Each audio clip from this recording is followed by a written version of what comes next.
Hey everyone, welcome back to TV Fix, your channel for smart solutions and tech tips. Today we're starting a new tutorial, how to connect Bluetooth remote to TCL TV. Press Home to access the home screen. Scroll to Settings, then press OK.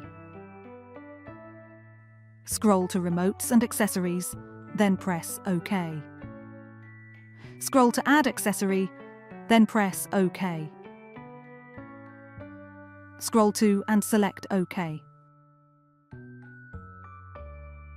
To pair, press and hold Home and OK for between 5 and 15 seconds until the remote control is recognized. Wait while the TV pairs the remote control. Press back. The remote control is now paired with your TV. Press Home. That's it for today's tutorial. Thanks for watching TV Fix.